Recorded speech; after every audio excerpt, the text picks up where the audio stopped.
And I think it's just when your soul has had enough of disconnection, right, that you suddenly then get tapped into, wait a second, wait, I'm wasting my life. I'm wasting my time. Why am I really here? And then you tap into this other frequency, which is amazing.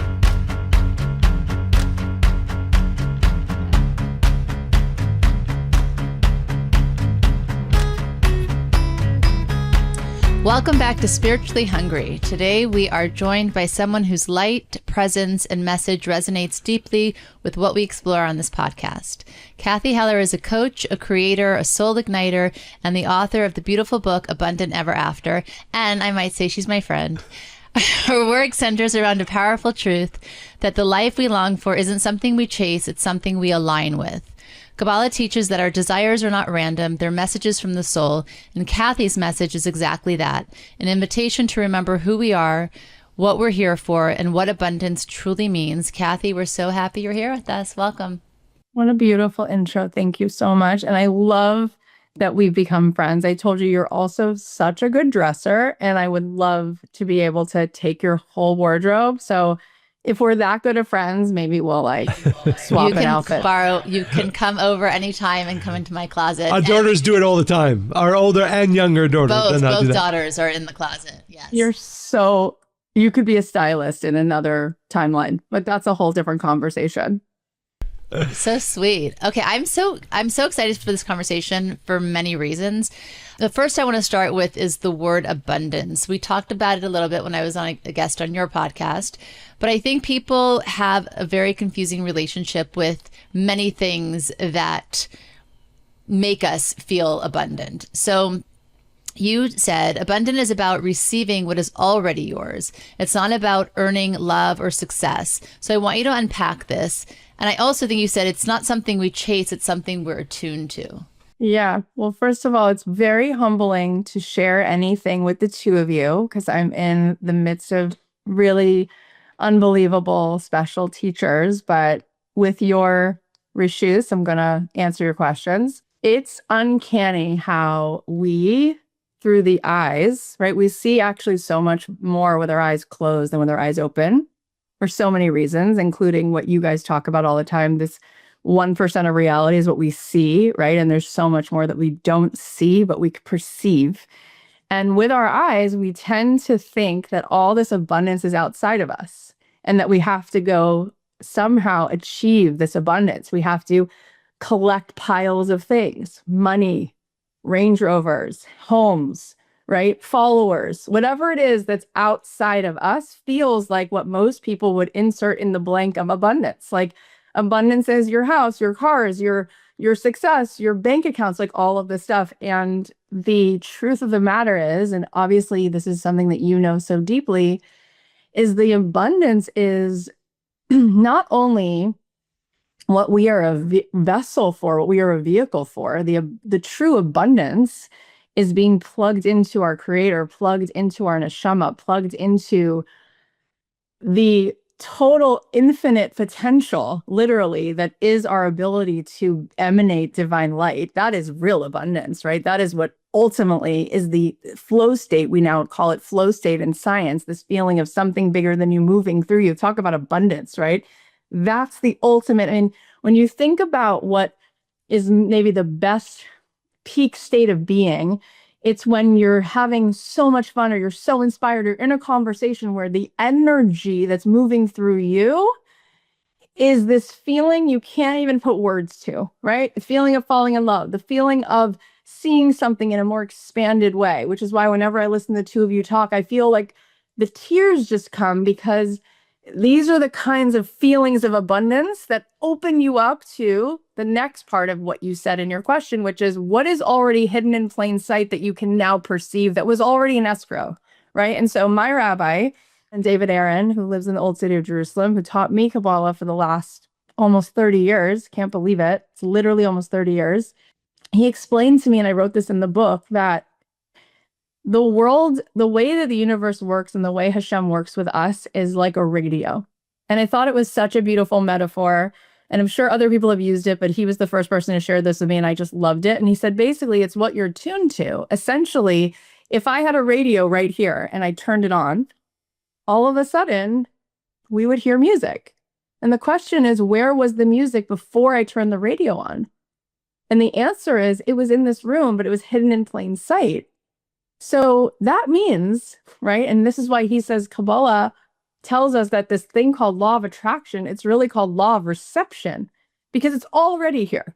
It's, are you receiving it? Are you attuned to the amount of infinite possibility that's already here right now in this moment that you're already in Esfro? Can you tune in?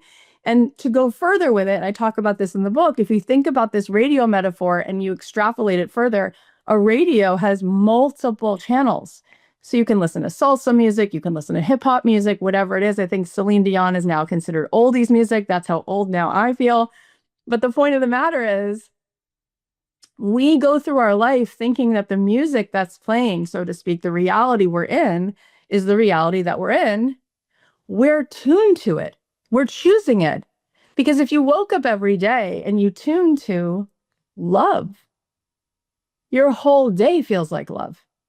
If you're tuned to lack and self-doubt and shame, your whole day feels like lack and self-doubt and shame. So we get to choose to tune into the ultimate radio station, which is the connection to our creator, which ultimately plays the best love song, right? Which is the love song that lets us know that we have actually this uncanny magic where we can bring that music everywhere we go. And the real abundance was never that something outside of us would make us feel whole, but that we would become the radio that allows that love to blast through us in this world. And then all of a sudden we feel a deep sense of purpose, which ultimately I think the opposite of depression is not happiness. I think it's purpose. And that is the ultimate feeling of abundance. Beautiful. If I can say, so you touched upon what is probably one of my favorite teachings. There's a famous story in the Torah and the Bible of Hagar, who was cast away from the house of Abraham. And she had a child with her who was thirsty. And they're in the middle of the desert. And the words in the Torah, they say that God opened up her eyes and she saw a well in the desert and she drank from it. So the sages say, what does it mean God opened up her eyes? And they explain, everybody is blind. Everybody is blind, whereas all of everything that we need is right in front of us. What we need is the opening up of the eyes, or in your phrasing of it, the tuning to that channel. But that's, fun. If we could actually live like that, knowing that literally every single fulfillment, every single answer, every single, blessing that we wanted, literally right in front of us. And what really the spiritual work is to be able to live in that consciousness of our eyes being open to see it. Just 5 minutes before I got on this podcast, I got a voicemail from a good friend of mine. And she's a big fan. She studies Rabbi Nachman of Breslov. She loves Hasidus. We talk a lot of Torah all the time. And she said to me, I just wanted to keep you posted that, the house we were in escrow looks like it's falling out and it looks like this and that. And I said to her, remember, this is a spiritual chess game. And I said, and right now, what you think is you losing this house, right? All this time that you and your husband have been in the process of finding a house, I said to her, you've said to me that the two of you have been creating deeper shalom bayit, deeper peace between the two of you as you've learned to navigate this huge new thing, which is to move across the country. And who is to say that all of this is not divine timing, right? Because maybe none of it was even about which house it is, but it's all about you two having these conversations and learning how to make each other this bayit ne'eman, this sanctuary in each other, which really, she said to me, oh my gosh, I love when you remind me of what this really is. And I was like, and then you just get to be in surrender. I'll say one last thing. Last week, I was in LA and I had to travel to San Diego, or I got to travel to San Diego to give a talk. And I'm running late for the train in downtown. I'm taking a Waymo, which, it's just unbelievable how Hashem has created the world that I can now self-driving car. I absolutely love it. I don't have to talk to anybody.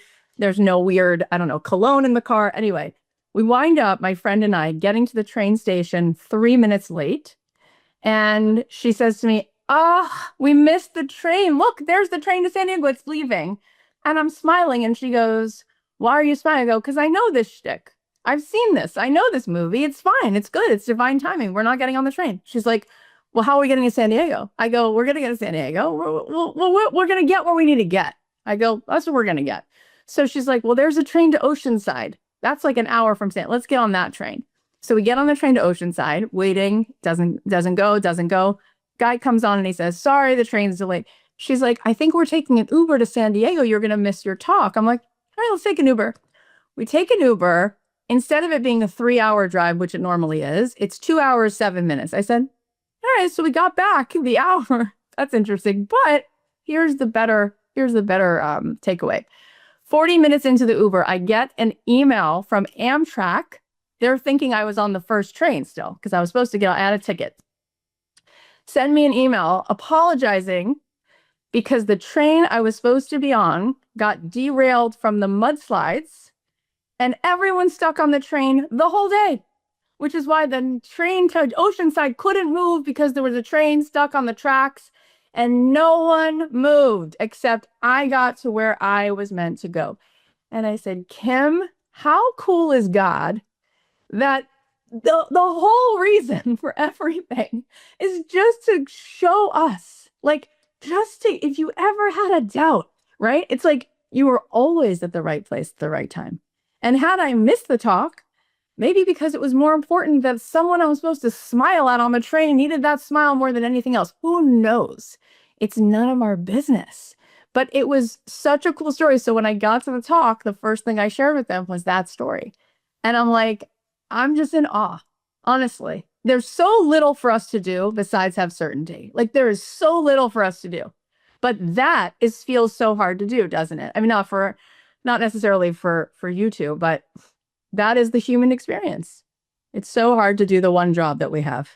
We often say the process is the purpose. So like your friend with the house, maybe it's not even about the house at all ever. It's just about this process they're going through together. And we have countless stories where we find ourselves in the same situation you did, where you see the creator's hand, like literally in everything. It's so clear. It was so clear with the story you shared. We've had a story recently with our location in New York. We decided finally to renovate it, and we went back and forth for a while with it, if we should, if we shouldn't. Finally, we decided, okay, yes, it's a major hub. We should absolutely invest in it. The question was, and it needs a lot of work. I mean, really a lot of work. Do we just work on the first 2 floors? Do we do all 5? And we're starting the process, but we're going at a slower pace, but we're still moving along, and we still don't have the answer. Should we do all the 5 floors or just the first 2? Go to bed. We wake up in the morning, and overnight the pipes exploded, steaming hot water. Like the whole 5th floor was like a steam room, okay? And it trickled down all night long, and 5, 4, 3, 2, 1, all the floors come collapsing down on one side of the building. And so now the work is immediate and urgent, and clearly God wants us to do all 5 floors.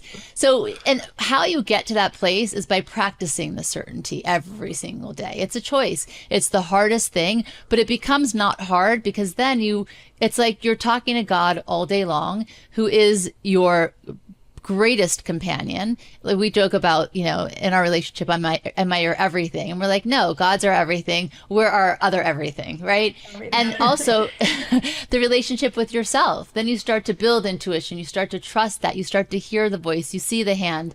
And everything is so clear and divine. Now, I know I didn't come into the world that way. I mean, he might have. He was born into a very elevated family, elevated state, in diapers. But I'm curious about your childhood and how you kind of came into this knowing and really this kind of certainty, and then being a voice for so many others. Because again, in my home, there was a lot of fear. My father was a self-made millionaire, and then he lost it all. Wow. And then there was just a fear, and life had no meaning unless he could make it again, which he never did. So I saw that, and for me, it was a front row seat to, okay, this doesn't really matter in life. It's nice to have things, and let's have goals, but really the beauty and the truth of what life is all about is in everything. It's in our hearts, in our bodies, our children, the love we receive, the love we're able to give. And then they had, both my parents, a scarcity mindset their whole lives. And if you don't choose something else, that just becomes what you then believe as a child. So is your story, I think I understood, I read something that you had a lot of, it wasn't smooth sailing, let's say. No, it wasn't smooth sailing. And, growing up, it, in so many ways, it feels like a very typical story, in the sense that, like, my parents did not have a good marriage and they had a pretty chaotic divorce, which sadly, I mean, for their generation, that's kind of the norm in a lot of ways. How old were you when they got divorced? I was like 12 when my dad left, but it was really particularly messy because he was having an affair, and my mom really unraveled in her mental health as a result. And she actually tried to take her own life. And I was living alone with her. My sister had already, kind of graduated from high school and gone to New York City for NYU. And we grew up with zero in terms of spiritual practice. And so even though I was, raised Jewish, Judaism to me was Mel Brooks and lox and bagels, which there's nothing wrong with Mel Brooks or lox and bagels, but it doesn't necessarily get you through the hard times. I think what happened to me is watching my mom, really question if she wanted to be here on the planet, and putting her in like a 5150 hold and being alone, like literally going to high school, but my friends are having conversations about like who are they going to date, and I'm having conversations about like the existential like nature of the universe and if it matters at all to live. And I mean, it was so dark and so hard, and I did not have a single spiritual nugget. Like, I didn't even know that Shabbat existed. Like, I knew that some people had a dinner on a Friday. I didn't know it was a 24-hour thing. I didn't know there was any real meaning or value to Judaism. Judaism to me was guilt and fear, because it was the Holocaust and it was scary and it was just guilt. Like, people would just say, I'm a bad Jew. I mean, I remember once a year, my mom would drive out of our way to go to this one diner, this Greasy Spoon diner. And I would say, why do we only come here once a year? It's so good. And she said, because it's this thing called Yom Kippur. And in case people were seeing us, so we eat the bacon once a year, like far away. Like, it's like, so I had no connection to any equanimity. I had no connection to God. I was raised in a house that was, they were so intellectual that God was a silly idea, right? And so going through that time left me pretty empty. I didn't really see the point in growing up. What was it for? You're going to grow up to just be such a miserable adult? Like, life disappoints you so much. And my dad, when he left my mom and he married this woman, he had a wedding and he had another child, but my sister and I were completely not in his life. So I didn't even know he got married or had a child till I saw him 7 years later pushing a stroller with a woman. And I thought, he must have had a new life. My sister and I were very much cast aside. So there was a tremendous amount of pain, tremendous amount of abandonment. And financially, my mom and I wound up moving, even Florida. When you move into an apartment in Florida near the Turnpike, you're really not doing well, because in the 90s, it wasn't that expensive to afford a home, but that's how little money we had financially. And luckily for me, I went to Florida State on academic probation because I had horrible grades in high school. And when I got to Tallahassee, Florida, I actually had an anti-Semitic incident my freshman year of college, where two boys who were Italian exchange students, nothing against Italian people, I'm just giving you facts. I actually love Italy and I love Italian people, but these two boys, for whatever reason, did not like the fact that I was Jewish. I didn't even know that anyone knew I was Jewish, because there was nothing Jewish about me, except that I guess somebody knew I was Jewish. So I didn't have a mezuzah in my college dorm room. No, I don't even know, but they found out that I was a Jewish girl. Come home one day to my dorm room. The door has been like beaten open. There's a swastika on my door, and I come inside, and on the mirror in red paint, they wrote, die, filthy Jew, something like that. And then they took this one relic I had from childhood, which was a Cabbage Patch Kid, put a swastika on its head, wrote numbers on its arm like it was a concentration camp victim, and it was hanging from a noose from the ceiling fan. Oh my God. And it was right out of a movie, like right out of like some Brandon Fraser School Ties something. And this was like 1998. And I was totally blindsided. I was like, first of all, how do they know I'm Jewish? Second of all, why do they hate me this much that they ransacked my room, turned everything upside down? This is so like, I'm so upset. It's so, unmooring. And I went to the RA on campus and he said, well, we'll just paint over it. But the boys had no consequence, no slap on the wrist, nothing. And I thought, that's insane. Like, that's actually crazy because it's breaking and entering. Like, and I realized there's something different about Jew hate. Like, nobody was going to do anything. They're like, we'll just paint over it. I'm like, what? Because of that, me, the girl who dated a Christian boy in high school who was awesome. It was actually great to date him because he was saving himself for marriage. And I was like a little bit slower. And I was like, I love dating this guy. And the Jesus thing, I wasn't that into, but it didn't bother me really. And anyway, here I am in college with this incident. So I for the first time wanted to find Jewish kids. So I asked somebody, where do Jewish kids hang out in Tallahassee, Florida, which has a huge KKK in Tallahassee. Tallahassee, Florida is not known to be a really friendly place for Jews. So somebody told me about Hillel, and I was like, okay, I'll go to the Hillel. I got so into that Hillel. I met my best friends there. I'm still best friends with these girls. And then in 1999, 2000, that Christmas break, whatever that was, that holiday break, turning to the new year, Y2K was the first ever birthright flight. And I was on it. So they, sent a note to our campus. You could apply for this trip. I'm like, free trip, like, let's go. So I otherwise wouldn't have gone. Like, honestly, only because it was a free trip. I still wasn't that interested in Judaism or Israel. I was just like, it's a free trip and my friends are going to go. We're going to go. So we go to Israel for the Y2K. We were like, are we going to be able to fly back? What's going to happen with the internet? And it was like this whole thing. Anyway, I was in the Dead Sea for the 2000 for the millennial. It was really cool. Nothing spiritual about the trip, nothing that whet my appetite until the very last day of the trip. They said, oh, we're leaving for the airport, but there's a convention center in Jerusalem and there's all these rooms with there's classes being taught and we have time for you guys to each choose one class. So there's a class and it says it says that it was being given by a guy who was a Jewish Buddhist guy. And I was like, well, that sounds interesting, because I'm not that interested in Judaism, but Jewish Buddhism, like that sounds interesting. So I go to this guy's class. He passed away. May his memory be a blessing. His name was Rabbi David Zeller. He ran a place called not Ikar, but Yakar in Ketamon. And he's standing there and he's so sweet. And he's wearing Birkenstocks and he's like got this scruffy beard and he has this like sweet disposition. And I just really liked him a lot. And he wrote the word in Hebrew on the board, the word Shabbat. And he said, does anyone know what this word actually means? And I can't even read Hebrew at this point. So I'm like, no clue. And he's like, the word is Shabbat. Does anyone know what it means? And people are kind of saying, I think it means to rest. And he's like, well, actually, the first time we ever see a word used in the Torah, in the Bible, is how we know the meaning of the word. And the shorish of this word is yashev, which means to sit. So the first time this word is used is when Abraham is sitting at the foot of the tent 3 days after his bris, and God appears to him. And these angels come. And I'm sitting here listening, and I've never heard spirituality in my life. This is my first moment.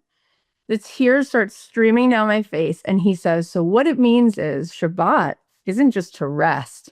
It's to sit in meditation.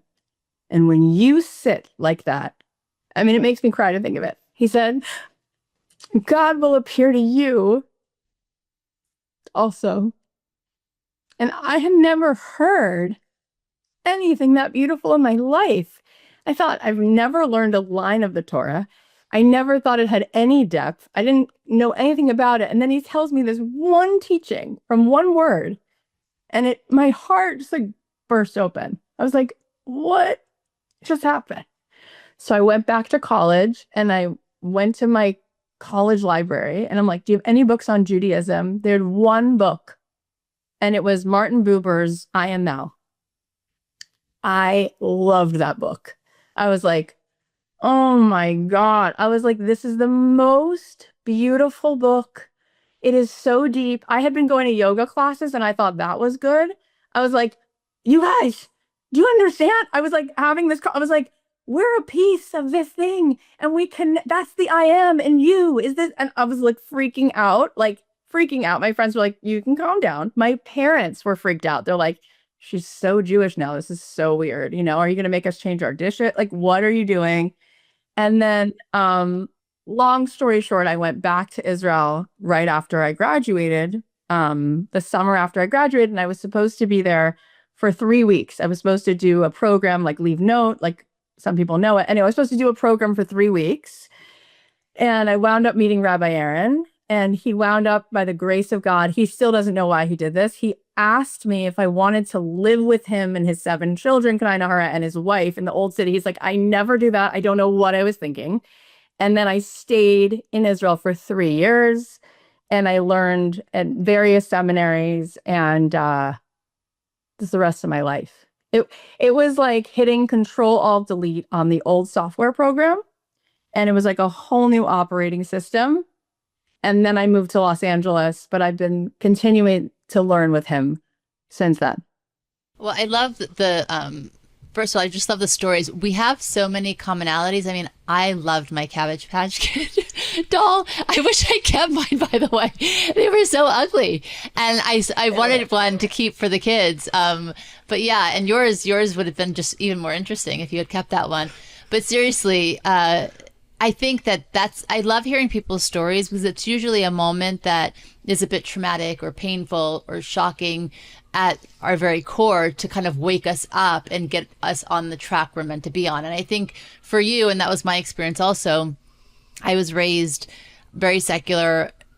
We did fast once a year on Yom Kippur, but it was really like when I found, it was in Israel also, that's how I found Kabbalah and the Kabbalah Center. It was that one trip I took, which was spring break with my father, but it was a coming home. And I think it's just when your soul has had enough of disconnection, right, that you suddenly then get tapped into, wait a second, wait, I'm wasting my life, I'm wasting my time, why am I really here? And then you tap into this other frequency, which is amazing.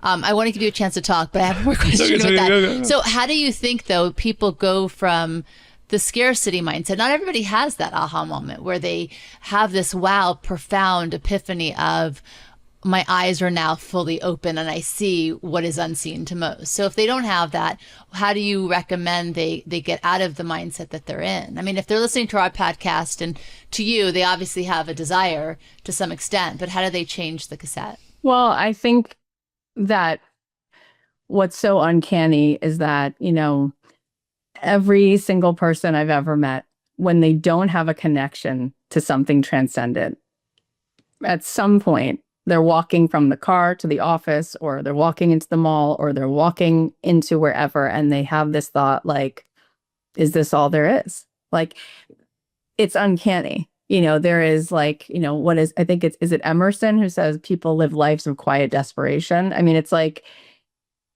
it's uncanny. And what's interesting is after I left Israel, I moved to LA in 2003.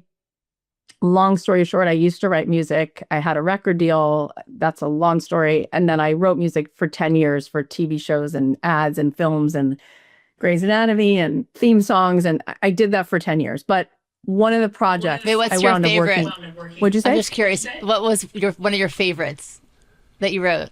Oh my gosh. I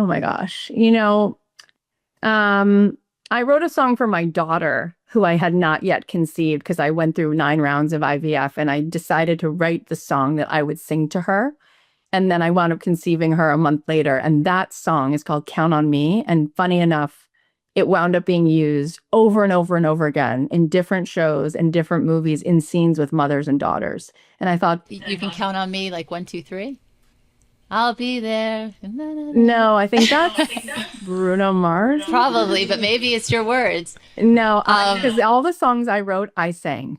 So I would write music and I would license my songs to TV shows like Switched at Birth or Younger or Grey's Anatomy or Dawson's Creek, not Dawson's Creek, One Tree Hill, stuff like that. So it was in a bunch of scenes, but I just thought it was interesting that it was exactly the DNA of what I wrote in it. It got transferred and it got used like that. Long story short, I worked on a project with Lisa Henson, Jim Henson's daughter, And she happened to be the principal investor in the UCLA Mindful Awareness Research Center. And I was working on a project with her, and she said to me, "Do you want to go on a meditation retreat?" And I was like, "Oh my God, how hard could that be? Yes, let's freaking go." And I put on my like Lululemon outfit. I'm thinking it's going to be like a blast. And I'm sitting there with her and I'm thinking, this is a 3-day silent retreat. I'm going to die. I'm actually going to die. I was like, I just can't do this. This is 2007. And I thought, you're a Gemini, right? You're a Gemini. What? Are you a Gemini? Yeah. You have the gift of gab. Silence is not in your DNA. We have 2 Gemini daughters, and he's on the cusp. First thing in the morning. I was sitting there like, this is actual like agony. Like I can't sit. Oh my God. I was like, just sitting. It's the hardest thing I've ever done in my life.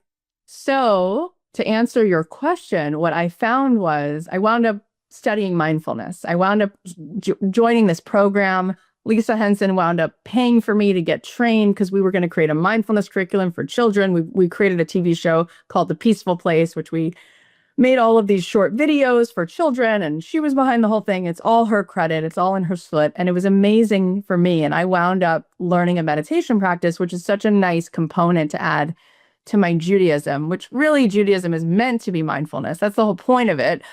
But why I'm saying this is because I think for some people, the way to change the channel at first is to recognize that the mind is a busy, chaotic mess.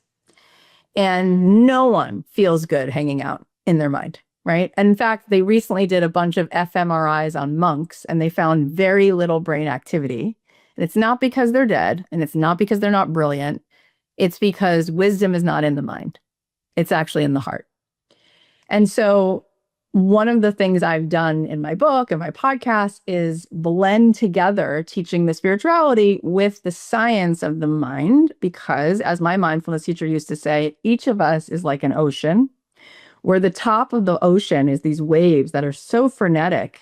They don't stop, and they're constantly reactive. They just respond constantly to the weather. Except that if you went down into the ocean, as Cheryl Hines told me, she went scuba diving, and she told Larry David, she's a friend of mine, she's like, I told Larry that we went scuba diving, and he said, huh? Are you kidding me? Jews don't do this. We don't put our lives at risk. Anyway, I thought that was the funniest thing, because Jews definitely scuba dive, but not him. Okay. She said to me, they went scuba diving, and they've gone like many times, and you go down in the ocean, and it's so still. It's deafeningly still. And it's like glass. And the truth of the ocean is, if you really know what the ocean is, 99.9% of this vast, beautiful thing called the ocean is pure peace, such stillness.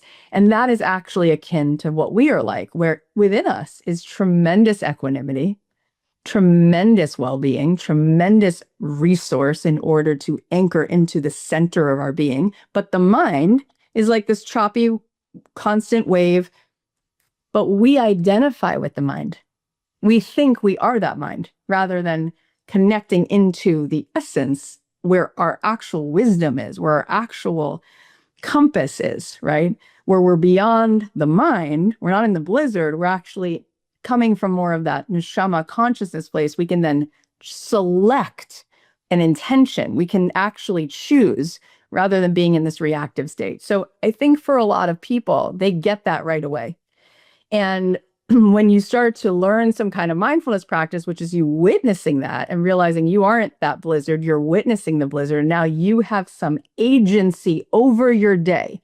Neuroscientists have said, proven, the first 10 minutes of your day creates your whole day.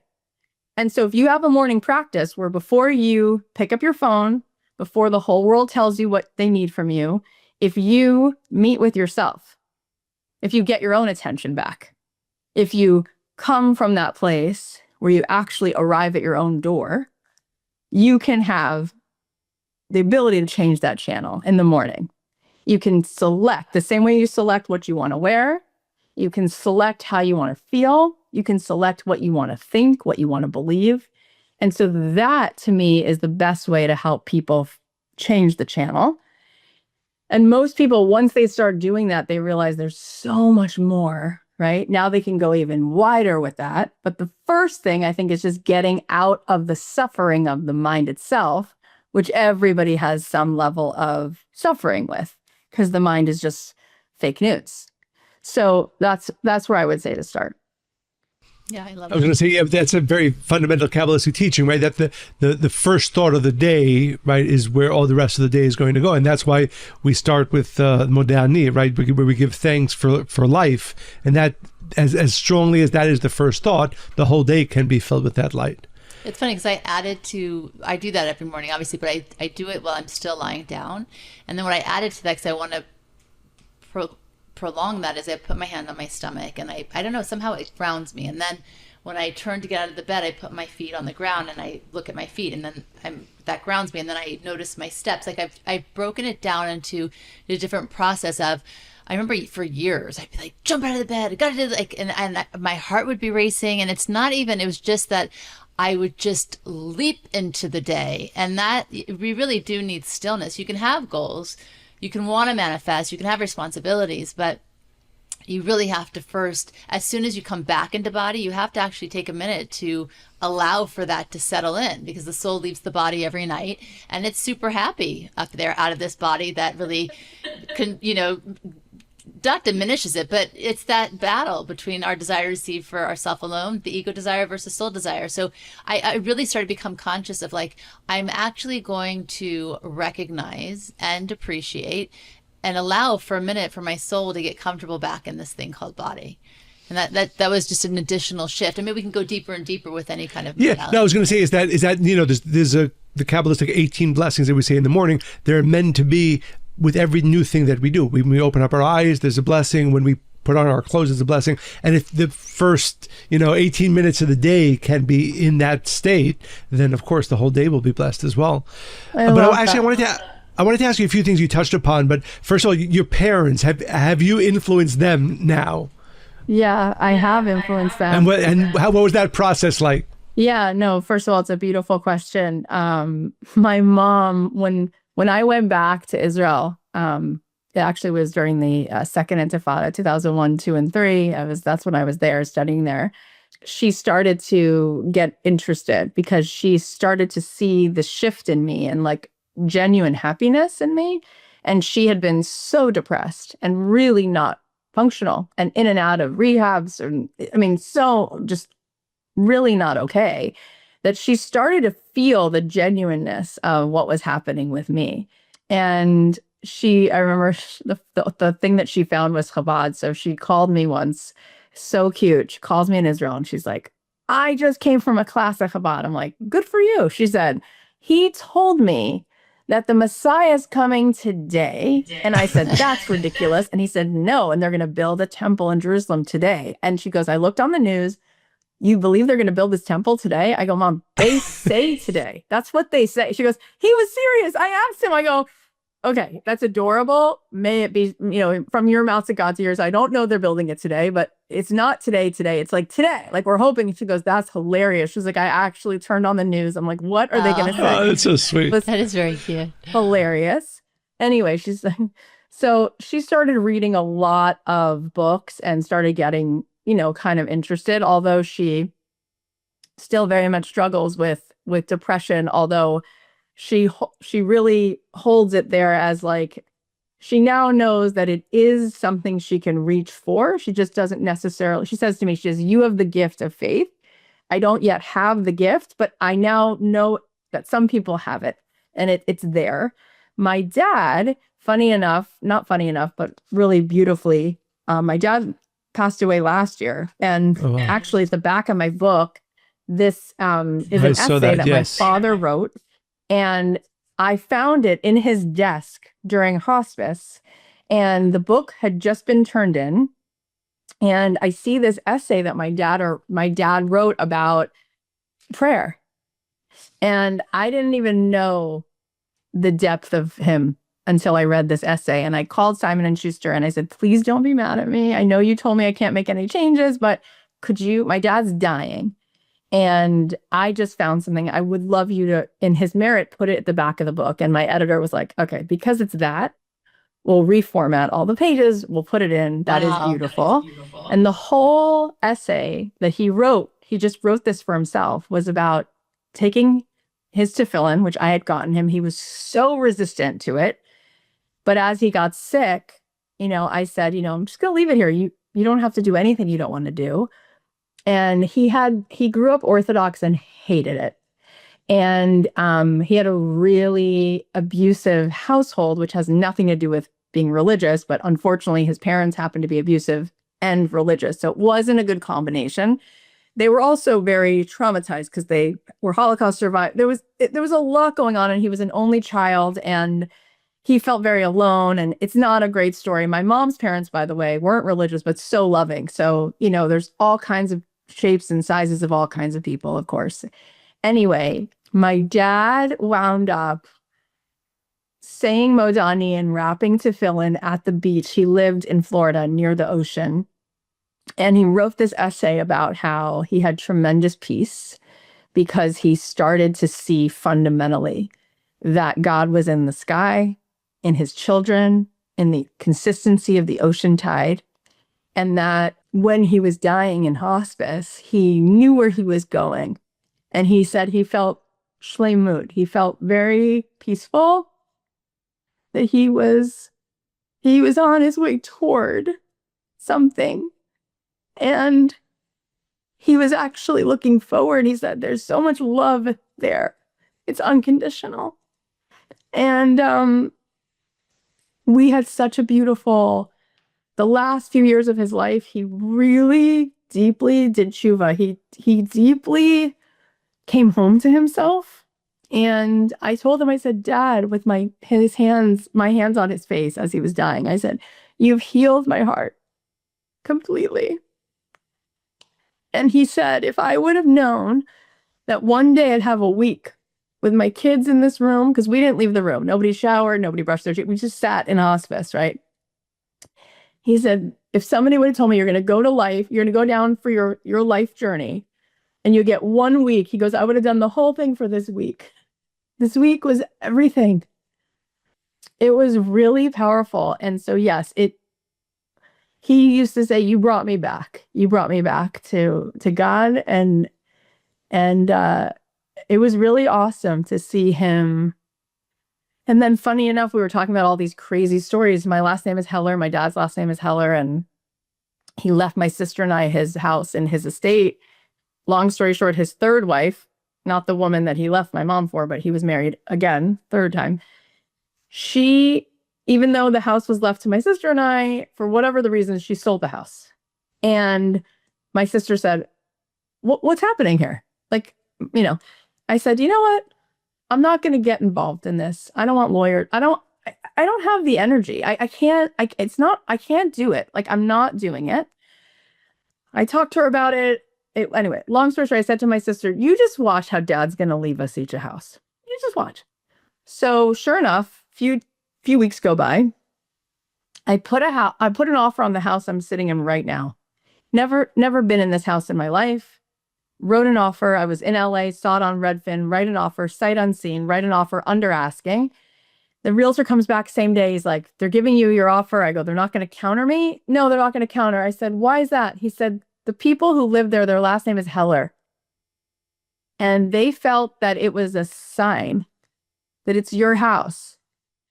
And then I meet the woman whose house this was, and her name is Liat Heller. I said, your name is, it is for me. Your literal name is, it is for me, Heller. That's my house. She's burst into tears. She's like, I'm Israeli. I'm not religious. She goes, you just made me religious. She goes, you don't understand. I didn't want to sell this house. I raised my kids in this house. I told my husband, there's going to have to be such a clear sign that this house is going. So it was only owned by the Hellers, and now it's owned by the Hellers. And my dad left me this house. That's right. Wow. Beautiful. Isn't that amazing? Beautiful. Beautiful. You brought me to tears. My father passed 4 years ago, and he was in hospice also. And I'm so happy you had that closure with your father, and that and the solace also that he knew where he was going, and he didn't have fear or pain associated to that.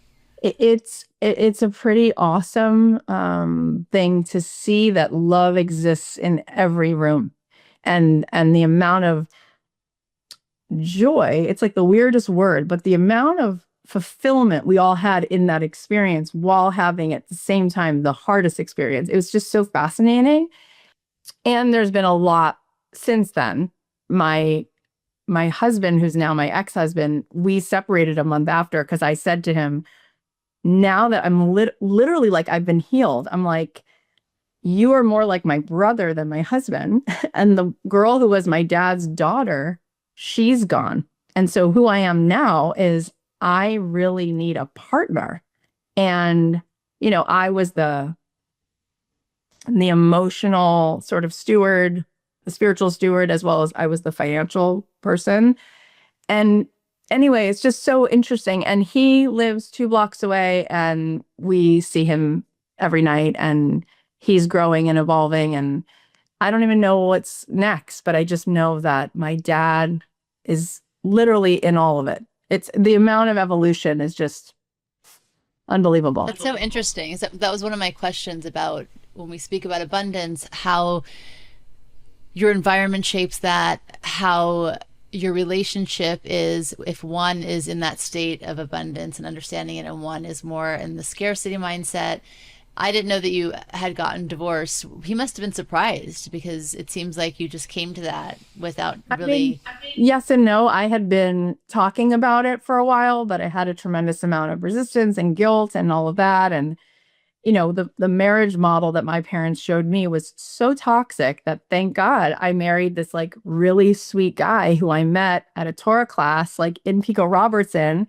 And also, as our therapist said, you guys like trauma bonded. His dad died a month after his bar mitzvah. My dad left a month after my bat mitzvah. Like, we had a lot of interesting kinds of things going on. And he lived with his mom until he moved in with me. And so there was just a lot of interesting dynamics and ways that we played roles as kids that we just continued to play together. And I think we also really loved each other through having our kids, and he's such a safe, loyal, ethical person. And it was really actually quite beautiful until for many years I was like, I feel like there's some other version of what this could look like. And I don't know what it is, but this feels like we're roommates, and then I didn't have the strength to even open up to that possibility until you go through something like that experience of my dad's passing, and you are unavailable to live inauthentically in any way anymore. I was going to share, but both my parents have passed. When my mom passed, I was in the room, and it was the only way I can describe it. Of course, it was painful, but it was the holiest moment I ever experienced. To actually be there and see the soul leaving the body, it was the most beautiful and most holy moment that I ever experienced. And it's interesting what you mentioned. When there's a famous teaching. It says the better to go to the house of mourning to the house of a party or joy, because it says v'hachai yiten libo, right? When you will really pay attention and take it to heart. And Monica often makes fun of this. I love going to cemeteries.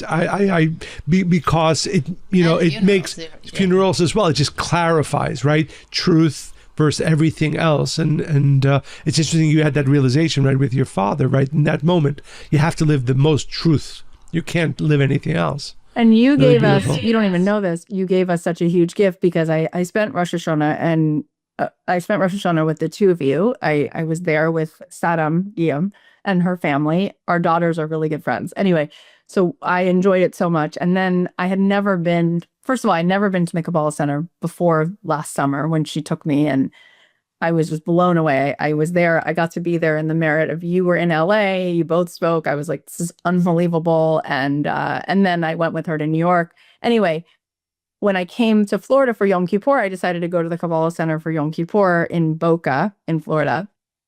And your sermon, you were like, I'm, for whatever reason, and you talked about the soul leaving the body and how turning the body to soul. And it was so perfect, because my stepmother, who's now a widow, who has not been connected to, she's reformed. She's not really, I said, would you want to be with me for Yom Kippur? I want to take you here.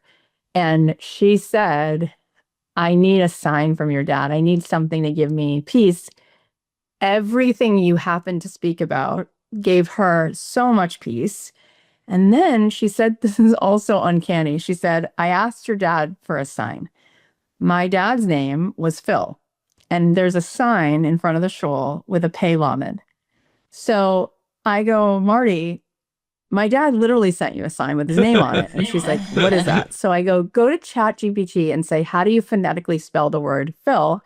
And she's like, oh my God, it's those two shapes. I'm like, yeah, he literally sent you a sign. I don't go to the Kabbalah Center often, so I don't know, the coding. I was like, why is there a pei lamed? But that's insane. So I took a picture of it. I was like, Dad sent you a sign. That's so sweet. So sweet. Thank you. I was going to ask, and then we'll maybe towards the end, but you mentioned the IVF and I, for so many, I'm sure our listeners, who go through struggles. I mean, you said 9 rounds of IVF? What was your mindset through that? Clearly a lot of heartbreak, right? But you were already on your spiritual journey. Yeah. What was that struggle, battle?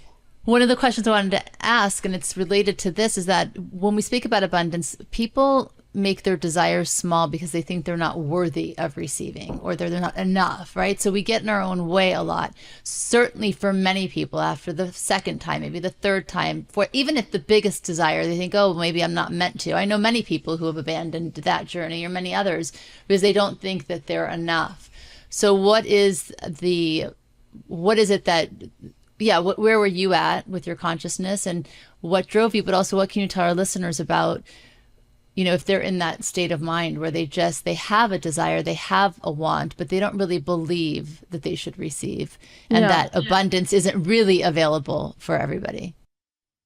I mean, by the time I got married, I was 30, so I was already in my spiritual practice. And so at that time, as it is till now, I see everything as happening for me, right? I'm having a divine conversation all day long. And so as painful as it is, and how frustrating and sometimes unappetizing moments can be, I'm always aware that it is calling me into the next evolution of myself. And so, the truth of the matter is that why do we want anything, whether it's a child, or we want money, or we want a purpose-driven, whatever it is that we want, we want what we perceive as more well-being, more happiness, right?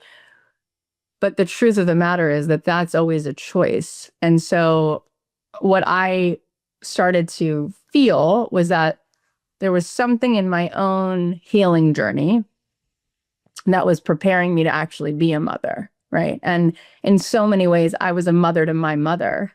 And so there was a lot I had to clean up, probably, in order to call down a soul. There was a lot I could feel was happening. And it's all super fascinating how it all happens and when it actually happens. And my doctor was quite lovely, because he said to me from the beginning, he said, you will be a mother. How you'll be a mother, we don't know. He said, people think I know, I'm not God, but you'll be a mother. You might have a surrogate. You might have a donor egg. You might adopt, but you will be a mother if you desire to be. So that's not a question. The question is just, how does this baby come into your life? Which was so helpful. My ex used to call him a Zen master, because he's a Jewish guy, but that was so Zen. That put me in such a state of certainty. And then I just did the reps. And every time I went to a mikveh, I could feel my vessel growing. It was like, David didn't become David. God sent Goliath so he could become David. So I knew that even though I wanted it now, it was like, by the time I actually conceived her and it was her and we were going into it, it was time. And I named her Gabrielle, which means God is my strength, because I'm honest, and I'm not exaggerating, because I have 3, thank God, 3 kids, all through fertility. But with her, had zero contractions of pain, nothing, nothing, to the point where my water broke. So I went to the hospital. They said, you're 10 centimeters dilated. Oh my God. Okay. Are you serious? I'm telling you, the amount of pain I had with the next two, I was like, wait, I thought, no, with her, it was uncanny. That's wild. They said I must have been having really, really, really tiny contractions for like a long time, because I just pushed her out and I was like, that's insane. With the other two, I was like, I got this. No epidural. No, it was the worst pain you ever experienced. So Gabrielle is really like, God is my strength. And then, something interesting, 2020, 6 years ago, shut down, COVID. First time I did not go to a mikveh when I was, having marital relations. I got pregnant for the first time without fertility, having not gone to a mikveh. I had a baby with trisomy 18 who was terminally ill. Now, I'm not saying, oh, I can make the back of the math envelope so easy. I didn't go to a mikveh. I'm not saying that. I'm just giving you the facts. I didn't go to a mikveh. First time, I had never gone to a mikveh, and I was in my marriage, okay?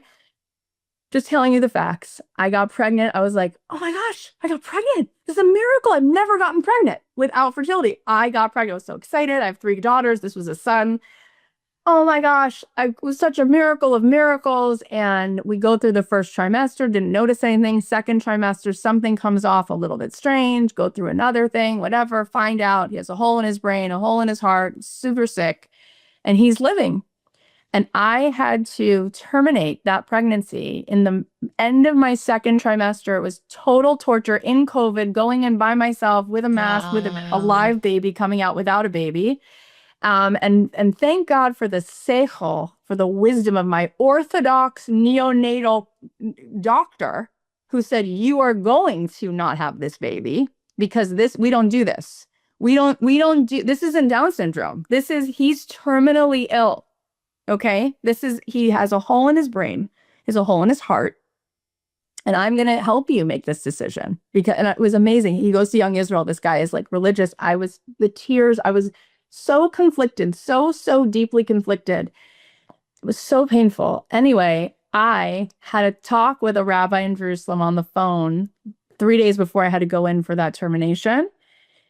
And I said, I don't know. I can't do it. I don't know what to do. And I was telling the details of like, if I continue the pregnancy, it's not good for either of us, like, because there's so many health issues. And he said to me, when Abraham goes to the mountain, Isaac goes willingly. And he said, Isaac goes too, together. So he said, you're not going alone. You're not. And I actually burst into tears. And he said, and by the way, how awesome that the tikkun of this baby's entire life is just Cathy Heller. He goes, what a slut. Like, it was the kindest thing to say to me in the worst moment. And I said, but I did something wrong. I didn't go to the mikvah. And he's like, we don't do that math. We don't do that. We don't do that. What we do is we look at what is the purpose, what is the message in this moment. And this neshama came to the world to teach you unconditional love. You didn't have to even get to the finish line. This was the mission. And my house was like a flower shop when I came home. I mean, the amount of people, I was so ashamed. I couldn't believe people found out. The amount of love I got from that experience, I was like, I've done other things. I've written books. I've had like awards. No, the amount of love that my house was a floral shop. Everyone wanted to be there to let me know they were there with me in that moment. And it wound up being like, it all kind of fell into place in divine order, because my husband's mom she got diagnosed with stage 4 cancer. COVID made us go through a lot going on, and eventually we actually split up. So, but it's all fascinating, like these babies, this fertility journey. I mean, it gives you a run for your money. Like it's a whole thing for sure. But I have always had the consciousness that whatever I'm going through is happening for me. and I'm going to look for what that is.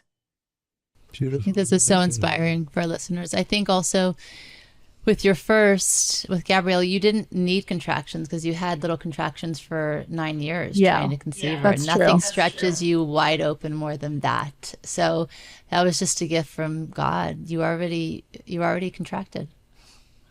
It's such a beautiful way to say it. Yeah. Yeah, it's just so wild. Yeah.